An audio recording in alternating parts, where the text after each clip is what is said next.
Үкімет мүшелері, депутаттар мен әкімдердің еңбек ақыларын көтеруге 5 жыл мораторий жарияланады.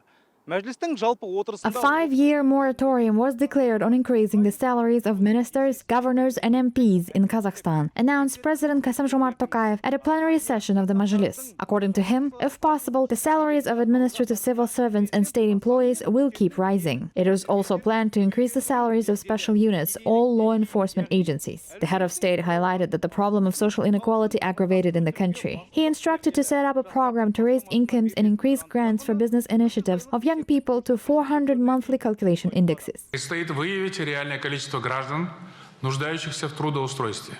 It is necessary to identify the actual number of citizens in search of employment. I instruct the government, jointly with the Alikhan National Chamber of Entrepreneurs, to adopt a program to increase the population's income within 2 months. The government should ensure the timely adoption of the social code. Within this document, we must adapt social policy to the new realities, taking into account the challenges of the pandemic and the accumulated problems. The social code should be a key element of the new social contract. мемлекет басшысы ел қазынасының тең жартысынан астамын әлеуметтік шығындар құрайды. Social expenditures account for more than 50% of the state budget. However, this is not enough. Kazakh President Kassym-Jomart Tokayev noted in his speech. For this purpose, he gave instructions to create the public social fund for the people of Kazakhstan. It will deal with the solution of real problems in the field of healthcare, education, and social support. Оларындағы өзекті мәселелерді шешуге бағытталады.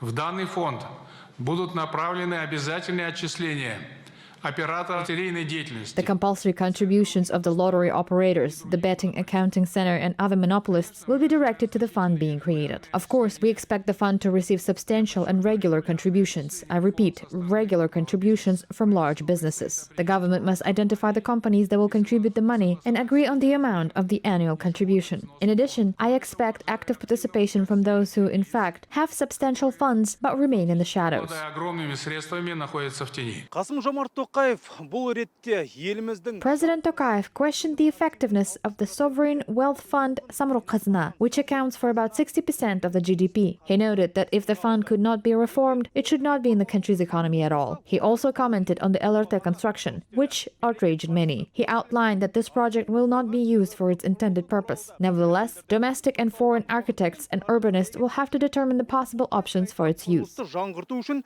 отандық және шетелдік сәулетшілер шақыртылады. Из обычного инфраструктурного проекта он From an ordinary infrastructure project, it turned into a serious problem that harms the country's reputation. Huge funds have already been spent, loans have been attracted, voluminous contractual obligations have been committed towards foreign partners. The project initially was a mistake. This must be admitted. The project was a stench of corruption. проект с сильным запахом коррупции. Қазақстандағы жыл сайынғы инфляция 2025 жылға қарай 4%. Annual inflation in Kazakhstan should not exceed 4% by 2025. The president instructed the government, the National Bank, and the Alikhan National Chamber to elaborate a set of measures to curb it. It should include reducing import dependence, excess intermediation, and monetary policy instruments. Қамту керек. Жеңіс Ермұқанов, Рустамбек Оспанов, Qazaq TV. President of Kazakhstan, Kassym-Jomart Tokayev, gave the newly appointed Prime Minister 3 weeks to prepare the government's agenda for 2022. Alikhan Smailov was appointed as the country's new PM today during the meeting of the Majlis, the lower house of the Kazakh parliament. His candidacy was unanimously supported by the MPs. Immediately after his appointment, Smailov highlighted important tasks for the year, namely to implement an effective macroeconomic policy, to reduce inflation resulting from global changes, and to ensure macroeconomic stability. Over the years, Smailov held the post of the assistant to the Kazakh president. Before that, for 5 years he served as the chairman of the Kazakhstan Agency on Statistics. During his career, he was twice appointed the Deputy Minister of Finance of Kazakhstan. Prior to the resignation of the government in 2019, he worked as the Minister of Finance.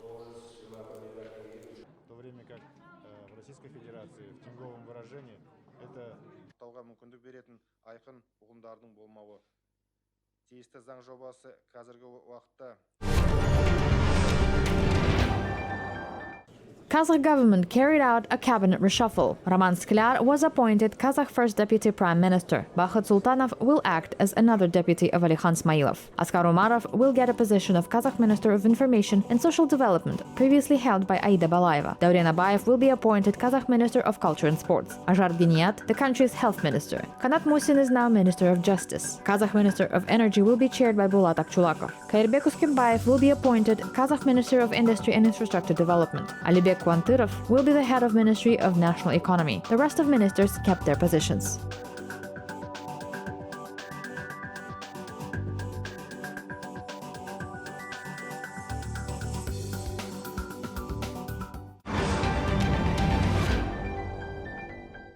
Political analysts have already expressed the view that the reforms outlined by the country's president were a shock to a certain part of the financial and industrial groups, large businesses and oligarchs. According to political scientist and director of the Institute for Eurasian Integration, Urazgali Silteyev, Kassam-Jomart Tokayev, during his speech in the Majlis, identified problems that hindered the development of Kazakhstan's economy. Это в том числе и строительство ЛРТ, это в том числе проблема РОП, утильсбора. This includes the construction of LRT, the problem of EPR, vehicle utilization fees. It directly affects people. This was a massively unfair increase in tariffs that affected every citizen's daily life. It was about cars, which are the means of transportation. It's the same thing as an apartment-like housing, like a roof over your head. It's important that we get into action now. The time for half measures is over, and a fundamental transformation of everything is now beginning. It is simply a fundamental transformation in the way the country is governed. Это просто кардинальная трансформация вообще в подходе управления страной.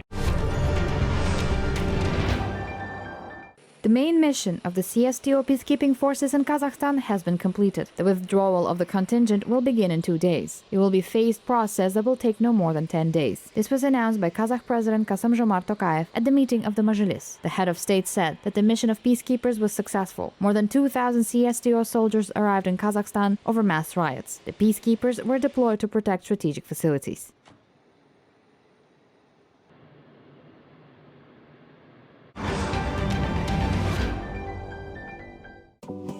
The heads of diplomatic missions extend their words of support and condolences to the families of the victims of terrorist attacks in the country. British ambassador to Kazakhstan, Kathy Leach, wrote the following on her Twitter account.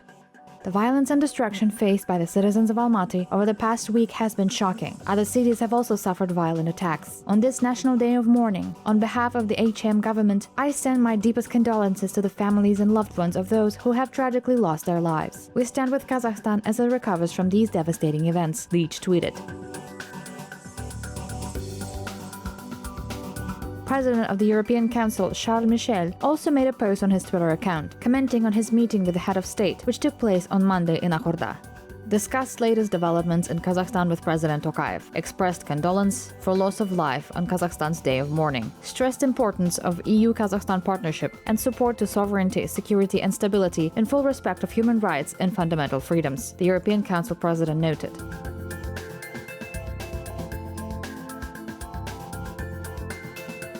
Turkey also commented on the recent events in Kazakhstan.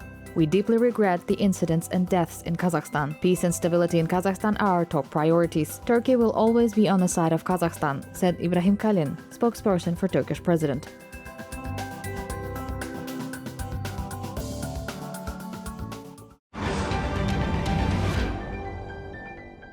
Kazakh travelers who are in a difficult situation and stuck abroad now are gradually being returned home. Thus, repatriation flights from Sri Lanka, Phuket, Goa, and Mali to Kazakhstan are planned from January 11th. Most of the compatriots will come back home today. The rest will be returned by January 14th. According to the Turistik Kamkor Corporate Fund, 4 repatriation flights are planned for today. It should be noted that some flights are directed to the city of Shymkent and the capital due to the temporary closure of the airport in Almaty. About 4,000 Kazakh tourists remain abroad now.